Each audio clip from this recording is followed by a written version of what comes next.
حضرت ابراہیم علیہ السلام کو حضرت اسماعیل علیہ السلام سے بڑی محبت تھی۔ حضرت ابراہیم علیہ السلام کو خدا کا حکم ہوا کہ بی بی ہاجرہ کو اور معصوم حضرت اسماعیل علیہ السلام کو ایک بیابان میں لے جا کر چھوڑ دو۔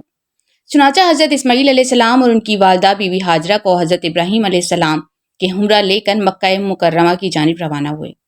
حکمت یہ تھی کہ پروردگار عالم کو ان کے ذریعے خانہ کعبہ بلکہ تمام عرب کو ان کی اولاد سے آباد کرنا تھا۔ حضرت ابراہیم علیہ السلام نے حضرت اسماعیل علیہ السلام اور بیوی حضرت ہاجرہ کو آب زمزم کے مقام پر پہنچا کر ایک درخت تھا اس کے نیچے بٹھایا اور خود آبیدہ ہو کر واپس روانہ ہو گئے۔ حضرت ابراہیم علیہ السلام خدا کے حکم سے بیوی اور بچے سے ملنے آتے جاتے رہتے تھے۔ وہاں پر عالیشان عمارتیں جرائم کے لوگوں نے بنائی تھی اور حضرت اسماعیل علیہ السلام کے اخراجات انہوں نے اپنے ذمے ٹھہرائے تو بی بی صاحبہ کو تسلی اور اطمینان ہو گیا۔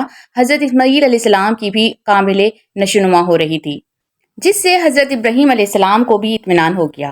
جب حضرت اسماعیل علیہ السلام کی عمر 7 سال کی ہوئی تو پروردگار عالم نے حضرت ابراہیم علیہ السلام کو خواب میں حکم دیا کہ میری رضا کے لیے پیاری چیز کو قربان کریں۔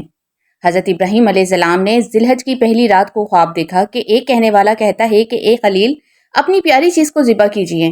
جب بیدار ہوئے تو چند بکریاں ذبح کی۔ پھر دوسری رات بھی ویسا ہی خواب دیکھا، صبح چند گائیں ذبح کی۔ تیسری رات بھی ویسا ہی حکم ہوا، صبح چند اونٹ ذبح کیے۔ ہر رات یہی خواب دیکھتے رہے اور قربانیاں بڑھاتے گئے۔ پھر 8ویں رات کو حکم ہوا کہ آزمائش پر اپنے بیٹے کو ذبح کیا جائے۔ 9ویں رات کو بھی یہی حکم ہوا۔ پھر 10ویں رات بھی یہی حالت دیکھی۔ پھر اللہ تعالیٰ کے امر کی تعظیم کی اور ارادہ کیا۔ اس کے بعد حضرت ابراہیم علیہ السلام خانہ کعبہ گئے۔ تب آپ علیہ السلام نے حضرت اسماعیل علیہ السلام کی والدہ کے پاس آئے اور فرمایا کہ اسماعیل علیہ السلام کو تیار کر دیں، میں اپنے دوست کے ہاں جاتا ہوں اور ساتھ اسماعیل کو بھی لے کر جاؤں گا۔ والدہ نے حضرت اسماعیل علیہ السلام کو غسل دیا، نئے کپڑے پہنائے، کنگھی کی اور خوشبو لگائی۔ بی بی ہاجرہ نے اپنے بیٹے کو تیار کر حضرت ابراہیم علیہ السلام کے سپرد کیا اور کہا، ترجمہ: میں نے اپنا کام اللہ کے سپرد کیا، بے شک اللہ تعالیٰ اپنے بندوں کو دیکھنے والا ہے۔ ان کے جانے کے بعد شیطان بی بی صاحبہ کے پاس آیا اور کہا، تو جانتی ہے کہ ابراہیم تیرے بیٹے کو کہاں لے جا رہے ہیں؟ بی بی صاحبہ نے فرمایا، اپنے دوست کے ہاں گئے ہیں۔ شیطان نے جواب دیا، نہیں، تیرے بیٹے کو ذبح کرنے کے لیے گئے ہیں، ان کو اللہ تعالیٰ کا حکم ہوا ہے۔ تو بی بی صاحبہ نے جواب دیا کہ اگر حکم الہی ہے تو میں دل و جان سے راضی ہوں کہ ایک بیٹا ہے، اگر اس جیسے 1000 بیٹے بھی ہوں تو بھی خدا کی راہ میں قربان کرنے کو تیار ہوں۔ شیطان وہاں سے مایوس ہو کر چلا گیا۔ پھر موقع پا کر حضرت اسماعیل کے پاس پہنچ گیا اور ان کو بھی اسی طرح وسوسے میں مبتلا کرنے کی کوشش کرنے لگا۔ حضرت اسماعیل علیہ السلام نے بھی یہی جواب دیا، یہ تو میری ایک جان ہے، اگر 1000 جانیں بھی ہوں تو میں بھی خدا کی راہ میں قربان ہونے کو تیار ہوں۔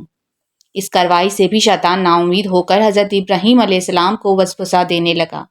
تو حضرت ابراہیم علیہ السلام نے اس کو پہچان لیا اور ڈھیلا اٹھا کر مارا اور اللہ کے حکم کی تعمیر شروع کی۔ حضرت اسماعیل علیہ السلام نے عرض کی کہ جلدی کرو، خدا کے حکم میں تاخیر نہ ہو جائے۔ حضرت ابراہیم علیہ السلام نے پھر چھری تیز کی، پھر بھی کوئی بال نہ کاٹا۔ حضرت ابراہیم علیہ السلام نے چھری کو پتھر پر مارا۔ چھری کو اللہ تعالیٰ نے بولنے کی طاقت دے دی۔ چھری نے کہا، اے ابراہیم، میں تیرا حکم مانوں کہ تیرے رب کا، تو کہتا ہے کاٹ اور تیرا رب کہتا ہے نہ کاٹ۔ اتنے میں حضرت جبرائیل علیہ السلام جنت کا دمبا لے کر حاضر ہوئے۔ حضرت ابن عباس رضی اللہ تعالیٰ عنہ فرماتے ہیں کہ یہ دمبا 40 سال تک جنت میں چرتا چکتا رہا۔ حضرت جبرائیل علیہ السلام اسے لے کر اتر آئے اور کہا، بیٹے کے بدلے اس کو ذبح کر دیں۔ چنانچہ ایسا ہی کیا گیا۔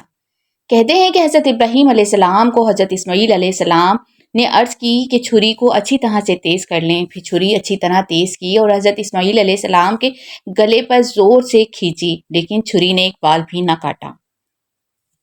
کہتے ہیں کہ خدا کے حکم سے حضرت اسماعیل علیہ السلام کی گردن پر تانبے کی سی سکتی رکھ دی گئی تھی، حضرت اسماعیل علیہ السلام کو کسی قسم کی تکلیف نہ ہو۔